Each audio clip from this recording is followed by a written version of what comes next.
And I think this idea that you shouldn't tell students that this is your first time teaching a class, right? Because the fear is that they might take advantage of you, which I just think is so silly. It's like, even if they do take advantage of you, what's the worst that's going to happen, right? They get a grade that you might not personally think that they deserve, right? But if you create an environment where they know that you trust them, sure, you might get taken advantage of, right? But if the worst that's going to happen is like they get some grade you don't think they deserve, what's the best thing that can happen? Best thing that can come out of that type of classroom environment or dynamic, right? That they genuinely learn something and that they genuinely, leave your class like feeling like they gained something from it. Cassie, that's the soundbite. That's what we're putting at the start of this episode.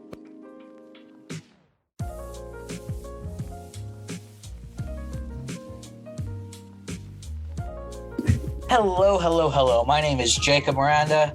And I'm Cassie Witt. Now, Cassie and I are doctoral students here at the University of Alabama, specifically in the experimental psychology program, where we're concentrating in social psychology. Together, we are the hosts of Corrupting the Youth, a podcast about the teaching of psychology. If you love psychology, education, or both, this is the podcast for you. All right, Cassie, we just finished recording our inaugural episode. How do you feel? I feel excited, Jacob. Why'd you say it like that, Cassie? I wasn't expecting you to ask me that question. This is a fever dream. Yeah. This is your, paralysis dream when you're like, wake up in the middle of the night and you can't move and we're there whispering in your ear, asking, how do you think the inaugural episode? And all you hear is accents. I said excited. Okay, then for our first episode, right, it'd be appropriate to talk about first-time teachings and maybe introduce kind of like our first-time teachings and maybe some memorable components of that. Yeah. But there are like real concerns if you never taught psychology. And for us, we were lucky you and I had a teaching of psychology like class dedicated to that. But, and you can correct me if I'm wrong, but my understanding is like a lot of programs, especially for your first time teaching, like some people don't teach for the first time until they're hired as a faculty and they have like zero experience as a grad student and like zero formal training. Yeah, is that right? I know that's how our advisor's experience was. Like she got hired here at Alabama and she'd never taught a class before. And then suddenly her first semester as a faculty member had sections of like 200 students in them. And I know like she has shared that was quite overwhelming. I did not know that. I have to follow up with her about that. She was just thrown into the deep end. Yeah, definitely. But I think that it's a pretty common experience if you go into a faculty position after graduate school. Like a lot of people just don't have training on teaching during their graduate student years. So like this year, I am serving as a graduate teaching fellow here at Alabama. And it's like a big issue, I think, that we have discussed in like our like fellows meetings. And so something that we have done this year is to try and develop some professional development opportunities for graduate students to get some advice on teaching. Talked about things like how to, organize your classroom and how to create a syllabus. Like I did one on like interactive in-class activities and like flipped classrooms and things like that.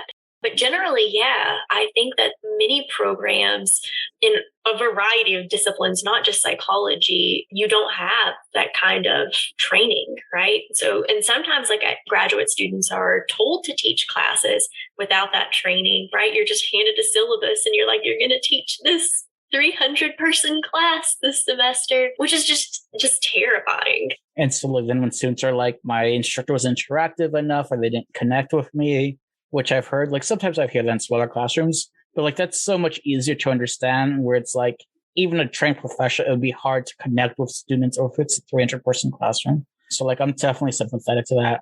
Why do you think that training isn't really, I guess, mandated or like even typically used in academia? Definitely not within like psychological field or like in our instruction. Like, I feel like the logic is if you get your PhD in something, then you know your content well. So if you know your content well, then I guess the assumption is by default, you must be good at teaching that content. And I'm not sure that necessarily follows. And maybe we've all heard this of like brilliant people who know extremely well and concisely what they know and are subject matter experts. But you put them in front of a projector or a PowerPoint, and I'm not sure anything is like effectively like, do you think that's a default assumption, or is it something more cynical? Why don't we train more people? Like, why is the default once you get your PhD? All right, go lead your class. I mean, obviously, I don't know the real calls, but if I had to speculate, I think part of it probably is what you were alluding to. It's just assumed that if you have a doctorate in something or a graduate degree, that you know what you're talking about, and you should just be able to teach people. I think a big part of the issue why we don't get very much training is because teaching isn't incentivized the same way that research is, right? And obviously, like as PhD students, we should be getting our research training. But if you go on to a faculty position, right, inevitably you're also going to be teaching. Like that's a huge part of the job that you will be doing. I think that a lot of it is just teaching isn't valued in the same way that research is in academia, even though, education is often the reason people want to come to university. Definitely. And I think that was even a concern because you were most recently on the job market. I mean, for anyone who's listening, I just want to congratulate Cassie one more time for getting a tenured teaching position in her home state. So that's very exciting. You were telling me a little bit about like as you were interviewing at different places, when there was like specifically like a teaching dedicated position, there was almost like a stigma or like a lower ranking of teaching compared to your typical research faculty. Is that right? Or like I don't want to misquote. What was your experience? No, I think that was my concern. Okay. Right? Like, so the position that I ended up getting was a tenure track pedagogical assistant professor position, which was really appealing to me, obviously, as someone who loves teaching and think I'm good at it. But I was really concerned that in that kind of position where I was a teaching professor, that one, that I wouldn't have the opportunities to do research, but also that people wouldn't look at me the same as they would an assistant professor, like it would almost be viewed as lesser than. And the institution that I'm going to be at, it doesn't seem that way at all. Like that's not the vibe. Like they very much care about teaching and giving people the resources to become good teachers, right? They really care about their students. But yeah, I mean, I was concerned that it wouldn't be viewed as seriously or the same as someone who had research requirements for tenure and promotion. And I mean, that's obviously something I've internalized, but it was something that I worried about. Yeah, and I don't think it's an unjustified worry. I feel like that's pretty justifiable, having that concern. With that in mind, of like, hey, we don't necessarily train teachers. There tends to be a belief sometimes, I'm not saying for many people or even most people, but this idea that teachers are, you have it or you don't. You have that spark, you have that charisma, if you want to call it. And I'm almost going to be borrowing from like my IO background, but this idea of leaders, I think where there's the idea like, are leaders born or are they made? Or is it that you're just like a natural born leader like George Washington? Or are there certain skill sets that through training can be developed? And I still think that's pretty prevalent today, where nowadays for leadership, yes, there are skills that you can train. Can you train charisma? There's debates on it, but the idea to be an effective leader and to be respected and to get outcomes across, all those skills can be trained. And I think the same is true for teachers. Maybe you don't see yourself as the most extroverted person or the stereotypical teacher type person of what you think a teacher should be. But I do think there's some universal skill sets that all of us, you, I, anyone who's listening, can train and can develop. And those are the type of skills that I don't think are usually focused on in most PhD programs. I don't think it's an innate ability, but I think it could be a developed skill set. Yeah, I do think that some people naturally have an easier time with it than others, right? You, for example, I think have a whole lot of charisma in the classroom that helps, your students, I don't know, enjoy your classes. I've observed you. You're very good at building rapport with your students. I'll Venmo you later. That'll be 50. Seriously, though, I think you're correct in saying that it's a skill that can be developed, right? So naturally, I am not a very extroverted person, but I've gotten to the point through experience and practice at being someone I'm hoping is like good at delivering information in front of 200 people. These like large lecture classes. So I do think a lot of it is just about getting the opportunity to be in a classroom in that kind of teacher role, even if you're just like a teaching assistant or something. I think that those are incredibly valuable experiences. And in research, it's incredibly valued to be able to communicate the research that you do. And so I think this is also becoming a good teacher is a skill that can help you in that area as well. Learning how to break things down into simple terms, or like identifying the things that are most important or relevant about the work that you've been doing or reading about, right? So I do think that like being a good teacher in many ways can also help you in your role as a researcher as well. It's not like teacher specific rules or you're only building this and that only has that one benefit. Exactly. I like the point of like, it's like these are like life skills almost of like ways to develop. Speaking of which, like, what do you think some of these skills are? A first one, I would imagine, or maybe one I had to develop, and maybe it's even just like a cognitive thinking style of like trying to break the pattern. But this idea of internalization, if a lecture goes poorly, if students are giving you dead fish eyes, if you have this cool activity or maybe like a Kahoot quiz party game and it flops, at least when I first started out, I think that used to be really discouraging to me to want to try things because I thought these are all failures. I'm the reason it didn't work. Obviously, the games are fun. It must be me. And I felt like a skill set of taking a step away from the failure and saying like, hey, some are flops, some are not. It's not necessarily the student's fault or your fault. To me, I think that was one skill that through practice, through experience, and just like that constant reminder and having mentors remind me of that took time to grow, but I think it did grow. Do you have any like skill sets for you where like initially you thought you were weaker at, but over time you're okay, I can do this. This is manageable. Yeah. Well, what you were talking about made me think about how self-conscious I was when I first started teaching, right? So the first time I taught a class, I was 24. And I had students who were 22, 23 in my intro to psychology class. So there wasn't really an age difference there. And I felt almost like I was back in high school where I was just like so worried about like what these people thought about me. And it was just like debilitating. Like I was like, I don't want to, risk any jokes that might not land well or try an activity that they think is really lame.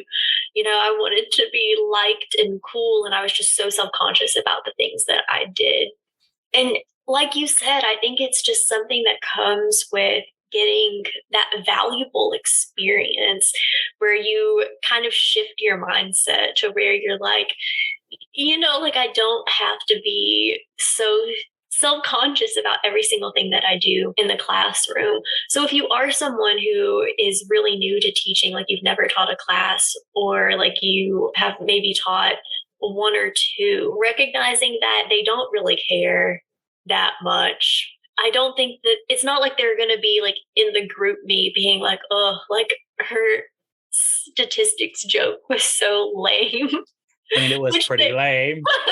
Once you start talking about paranormal distribution. Yeah, that's the one I was about to bring up. Right. Or it's like the one in like intro to psych when you're talking about classical conditioning and you're like, does any of this ring a bell? Well, I know. I think the thing though, and I don't think I would call this a skill, but it's like coming to the point of recognizing that like students just like care when you're having a good time, right? So it's like, even if your jokes are really lame, if they perceive you being passionate about what you're doing, then that's really important. And I think improves your class overall, right? There's a reason I think that often in evaluations of instructors, students will comment they're really passionate about what they are teaching, right? Students care about that. So maybe a skill is just conveying the passion that you have for the field of study that you are in, being able to come across as someone who cares about the things that are happening in psychology. And you're right, I'm not sure I would necessarily call it a skill, but like to kind of take what you're saying, as any good academic does, is I'm going to take you, I'm going to cite you, and then I'm going to say like how I said most of it. Exactly. Academia in a nutshell.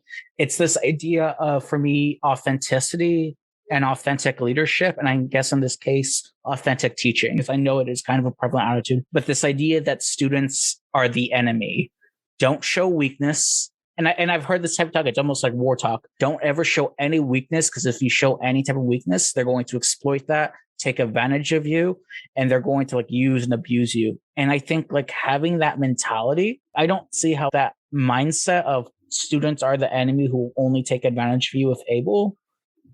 Again, I don't know the background of people. I don't know what they've gone through, or like maybe they trusted the student and that like really betrayed their trust. I can see that being a thing. For me, this idea of authentic teaching, of exposing who you are, but also exposing your passions, what you care about, letting them know, like storytelling in the classroom is like one of my favorite tools, right? When you make it personal, when you make it close to home. When I talk about Alzheimer's, I get to talk about my tia Pura. That's what invests people to be like, why do I care about memory research? Why do I care about disease? Why do I care about abnormal psych? These are all topics that we love and care about.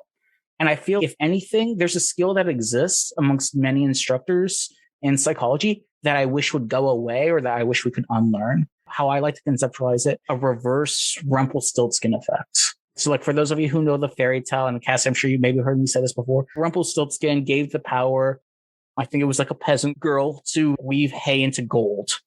And I think so many academics who are instructors have the reverse effect. They have this beautiful knowledge, this beautiful content area, this beautiful passion even within themselves. And somehow or some way, they weave it into a stack of hay that nobody wants to touch. We really need to avoid that, because like what we're working with as far as raw materials go is beautiful and is precious. And you should be wanting to share them with them and be like, there's so much we don't know, but here's what I really care about. Here's what you should really care about. I think when you get into the mentality of, I let people, and maybe I'm wrong, but I feel like instructors are so scared of uncertainty and expressing uncertainty in the way they teach, or that they don't know, and not expressing any intellectual humility, that they see that any displays of that in front of students might be considered a weakness. So in order to be seen as some sort of epistemological authority figure, they're let me read from my PowerPoints. I got my script.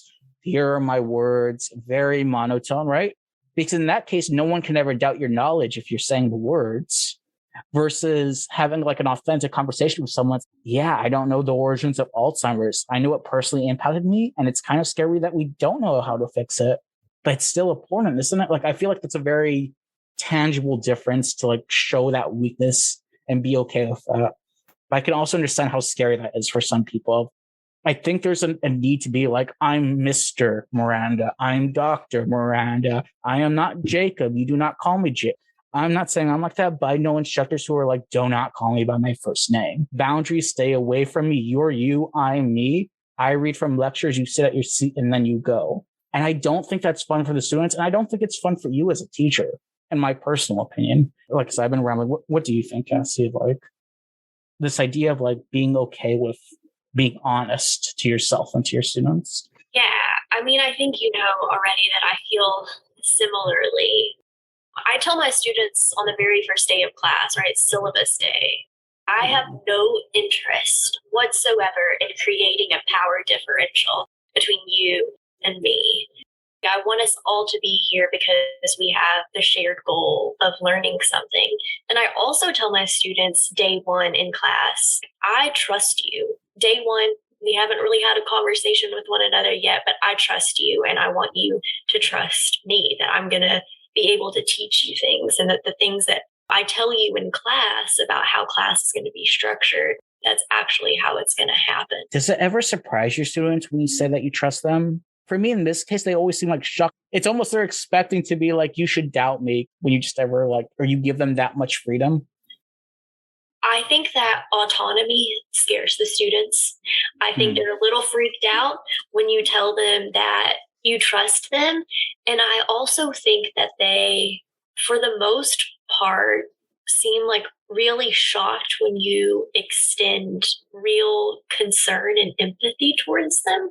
I think that there is just like this pervasive idea in academia that, like, in order to be a good instructor and like have your course be a good course, you have to be really tough and you have to be really hard on your students, and your class has to be incredibly challenging. And I want to challenge my students. Of course, I want to do that. But I think that there is an appropriate way to do that. And I don't think that having trust and compassion in the classroom is like mutually exclusive with like creating an environment where they are motivated to learn, which I think that a lot of instructors believe, right? In fact, like I'm of the mindset that like creating a classroom environment where there's trust like on their end and on my end, that's how we end up with people who really want to learn and, you know, leave your class and actually remember the things that you tried to teach them. I like that. This idea of like intrinsic motivation, this love of learning, going above and beyond this classroom, even when you're gone. I like that piece. And I'm curious, the first time you taught, or even the second or even third time that you taught a class, did you let your students know? Did you say, hi, I'm Cassie, I'm 24 years old, and oh my God, you're a year younger than me, and this is my first time? Did you let those people know, or did you let the class know? Like, because I feel like some people will be like, I ain't telling them shit, and some people will be like, I want to get that out in the open, so they lower their expectations. Yeah, no, I have definitely listened to like teaching panels and Q&As and things like that, where the advice to first-time instructors has been, don't tell them. Like, don't let them know that you've never done this before, right? Or else they're not going to respect you as an authority figure in the classroom. But I always tell my students, every single time I like teach a class for the first time, I'm like, I've never done this before. So like, I'm going to have some grace towards you, and I hope you extend it towards me as well. And I think that they appreciate that. But I also really care about students becoming good critical thinkers. And I think part of being a good critical thinker is being able to properly evaluate the source of knowledge.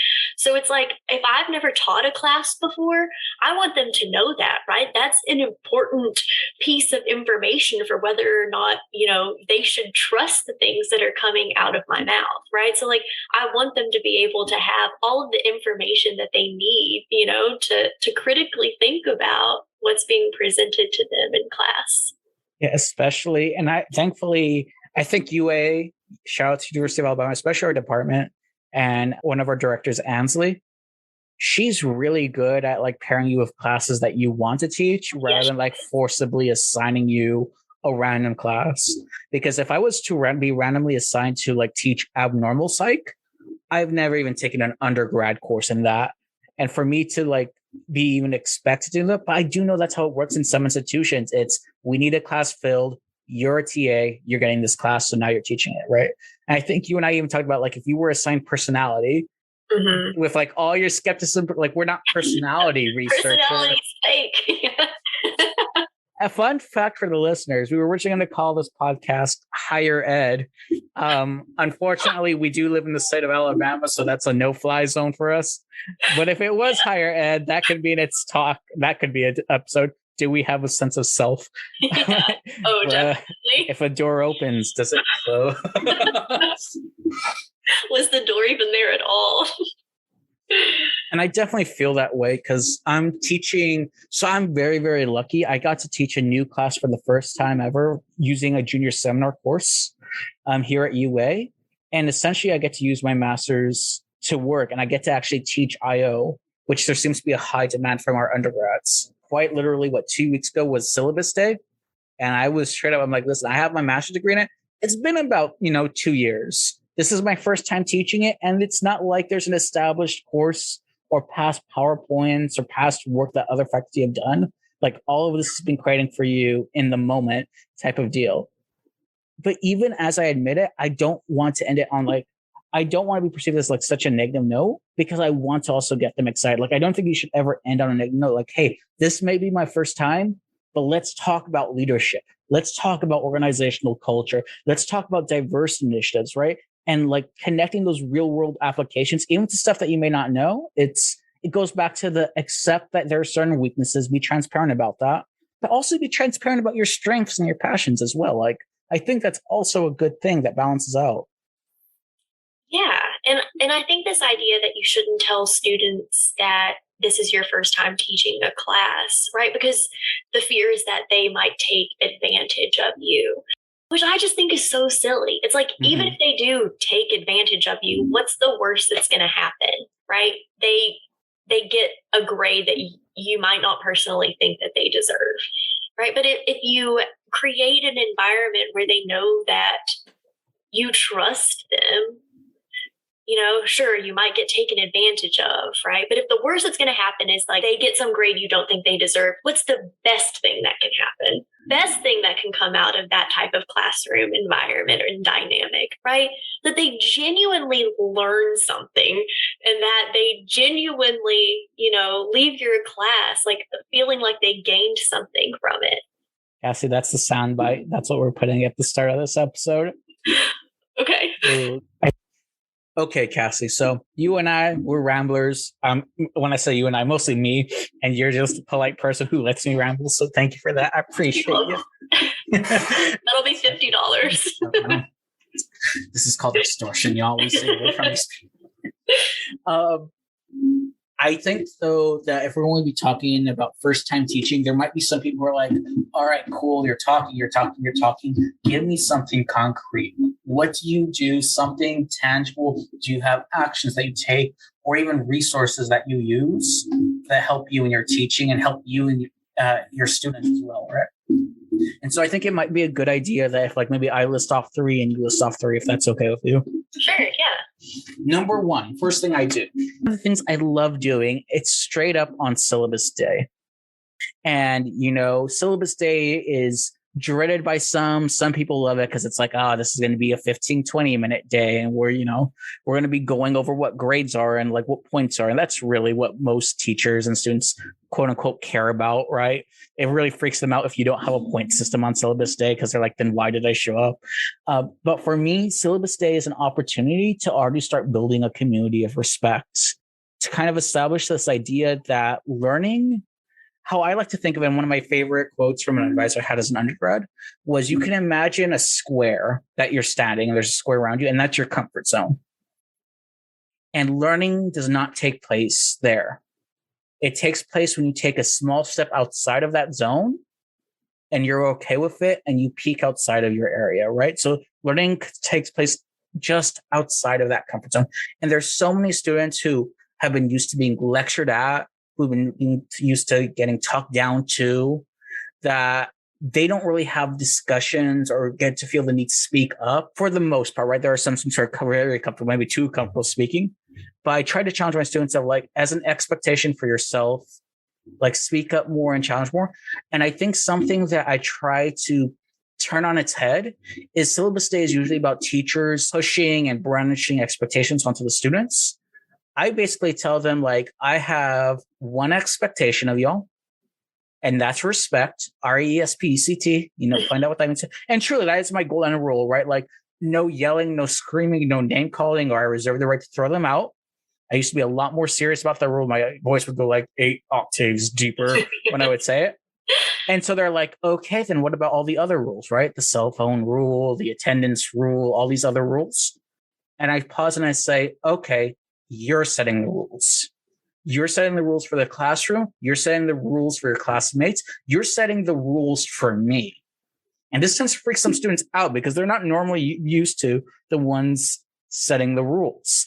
And what I do is I create this Google Doc sheet after the class, and maybe even during the class, I'll type it in there, or I'll use the whiteboard and have different sections of expectations of you and expectations of me. And basically, I negotiate expectations of them of what is reasonable. Now, you might be like, oh God, the students are going to go haywire with this, right? They're going to be like, cell phones are okay, drugs are okay, just doing cocaine in the background. And I'm just like, and you'll be very surprised of just how reasonable they are and almost how normal the rules are. Like they basically set the rules that almost any teacher would expect, but there's a different vibe from coming from it. Like there's more of a buy-in. Yeah. And when I say what's a good teacher you've experienced and what's a bad teacher and what do you expect of me, their expectations of me are like, can you please respond to our emails within 48 hours? That seems like a very reasonable thing to do. Yeah, but you're like, I was going to do that anyway. Internally, yeah. You don't tell them that. Listen, you don't tell them how the sausage is made.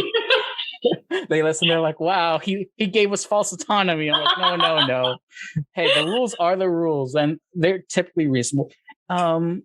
And I think that helps because I have usually 3 or 4 students who come afterwards who, before I did this, I don't think I really had any students really come after syllabus day just to like thank me for treating them like a human being.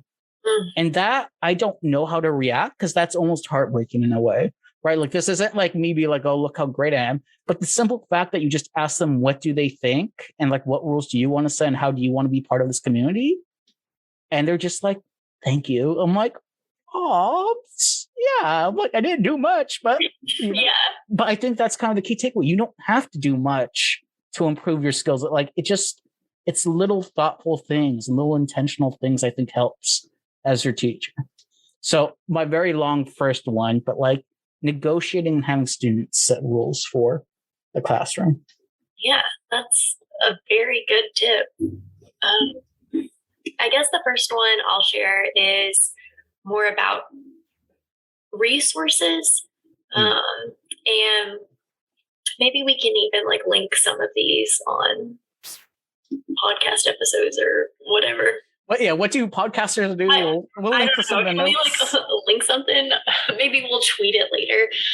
But essentially what I like to do for my classes is only use free open access materials. So the very first time I taught a class, I used like a textbook, and I think it was like $175 or something for the students. And, you know, college for many people is a financial burden, right? Like it's hard on a lot of students, and, you know, student debt is obviously a huge issue in our country. And if I can do like one small thing to like alleviate the financial burden of college, then I want to do that. And there are just so many wonderful free resources out there, especially for psychology. So like in my intro to psych class and in my social psychology classes, I use a website called Nova. And it has all of these different learning modules that have been written by huge names in the field, right? Experts. And not for the audience, but just for me, if you were to spell it, is that Nova with a B or Nova with a V? Nova, Noba. Yeah, it's absolutely wonderful.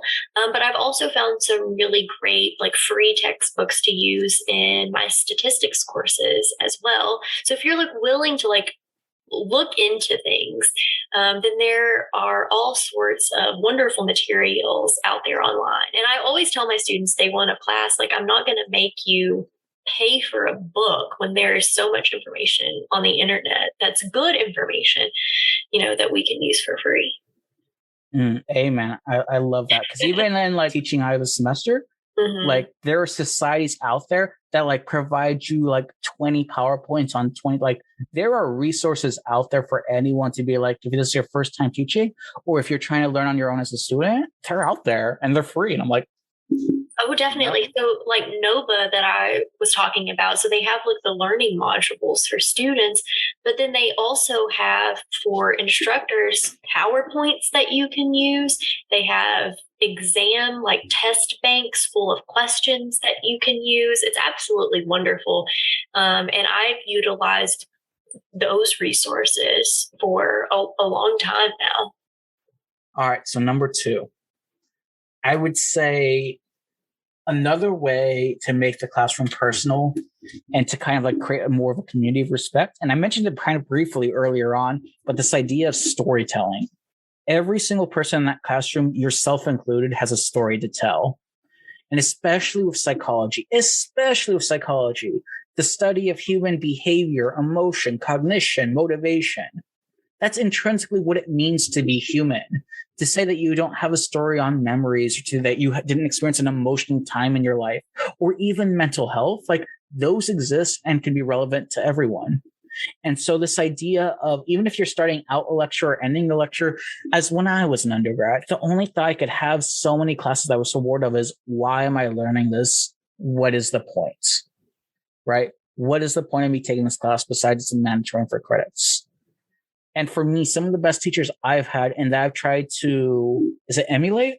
To try to like copy and like follow up on, is this idea of, if you can start every lecture of like a personal story, a hook, and say like, this is why we're talking about motivation, right? Have you ever heard about some students getting paid for grades versus some students not? Or have you ever wanted to know how to train your dog? Or if you're in developmental psych, what's the best way to parent? What is positive parenting? Have you had good experience and bad experiences, both as a child, or sometimes, and this is like, we have non-traditional students. Sometimes we have parents in the classroom. Yeah.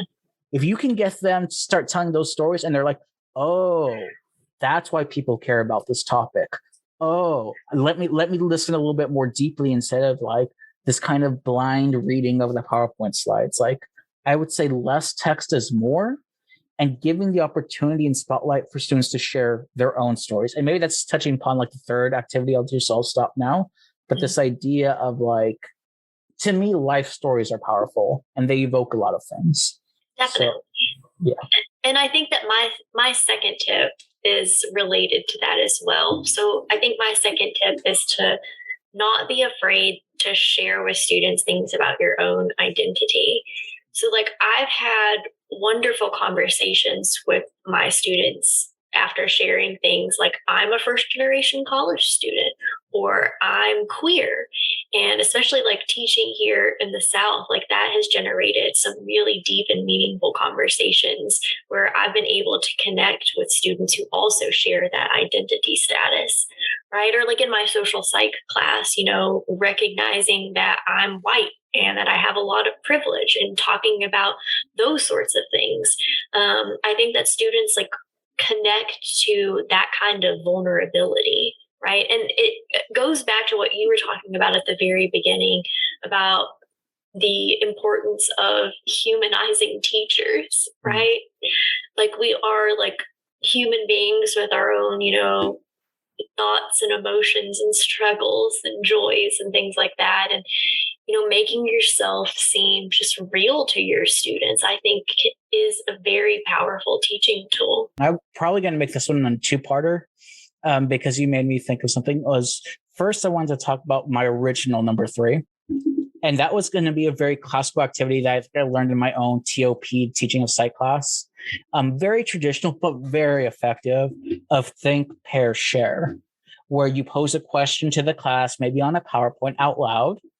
And there's different variations of it, but usually the 3 steps are: you give them a few minutes to write down their own thoughts alone on a piece of paper. So that's the thinking part. You then pair them with 1 or 2 other students and they have like mini group discussions, which typically gets like introverts willing to share. And then the think, pair, the share part, the third part, is you open up to the larger classroom where like maybe the more extrovert people can share general things and talks about that. And I think that's effective when you pair it with storytelling, not for like students to tell each other stories, but students feel more empowered to tell their own story, while also catering to students who are more quieter, introverted, who maybe don't feel comfortable in the larger classroom and the smaller classroom. The part 2 to that point that you made me think of, I think is kind of our overall theme, or my overall message, of like being comfortable with uncertainty and with what you don't know, and being okay to admit that to students. So you made me think of when I taught a psychology of gender course, right? So both you and I, part of the LGBT community, like when it comes to talking about like sexuality and sexual orientation, that's something I can make more relevant, more personable, and make arguably more interesting for me, even though I think it's an inherently interesting topic. But as soon as I started going stuff too, I wasn't as comfortable with. So psychology of gender, you're going to be talking about sex discrimination. You're going to be talking about the history of feminism and feminist rights. Like, those are not my subject matter experts. And when you're in a field like psychology, where like 80% to 90% of your class are females, and you're the cis male who's telling them of how women are.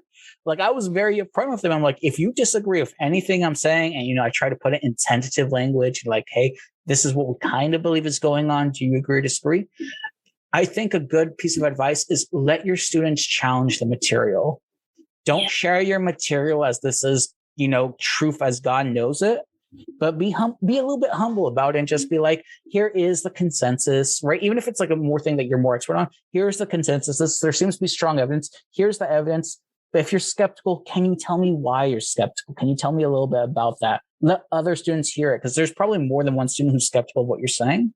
Mm-hmm. And I think instead of just trying to shut them down or try to make them feel like lesser than, like, oh, you don't know what you're talking about, I think that happens too frequently already, where we try to shutting down the youth. Right? Yeah. Don't shut them down, corrupt them. Exactly. But give them a voice to speak. Right. Yeah. And to me, at least, I'll end on this. There's so many times for me personally when I don't have a full thought, but I know when I start speaking out loud and sharing it is when I fully develop that thought and recognize maybe illogical fallacies in my own reasoning. And I see that when students are like, they had this strong opinion, and then as they're sharing it, they're like, they've stopped mid-sentence, like, oh, never mind, I was wrong. And I'm like, okay, cool. Like, it's when you build a community where it's okay to be wrong. Oh, yes. It's beautiful. Yes. So that's my beautiful extended third one. All right, Cassie, what's your final tip? All right, my final tip is for like a fun thing that I do with my students, and that is to create a collaborative Spotify playlist. Oh, Lord, yeah. And I've been doing this for a while, but I think that the students have fun with it. And they actually add songs to the playlist. And so like sometimes it will be playing like during an activity in class, or, like before class starts, or like I encourage them to like listen to it like at home, as they're like working on things. But I don't know. It's just like a fun thing that I do with them. Can you explain a little bit about it? So I know what you're talking about.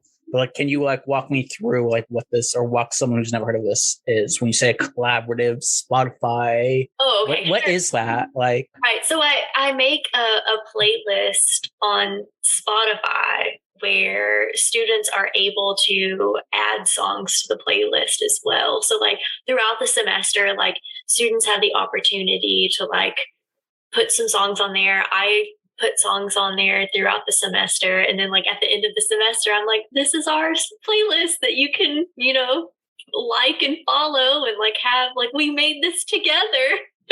Look at all these bops.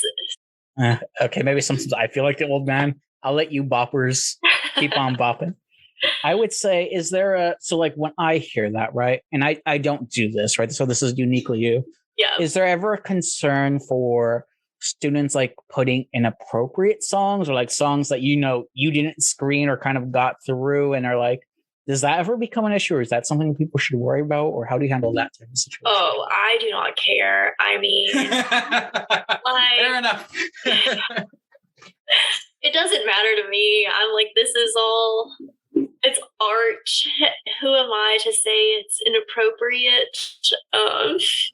Hippie Cassie confirmed. Yeah, like, it's fine with me. This is a public university. And I think on that note, we should go. All right, then, folks, thank you for listening to our first official episode. Yeah, thank you for being here. Hello again. We just want to thank you one more time for listening to Two Random Weirdos. If you want to listen to us ramble some more, we'll be posting episodes hopefully bi-weekly on both Apple Podcasts and Spotify. Fingers crossed. If you want to get in touch with us, we can be found on Twitter and Instagram with the handle @CorruptYouthPod. Or feel free to email us at corruptingtheyouthpod@gmail.com. Thanks for listening and helping us spread the corruption. Bye. Bye.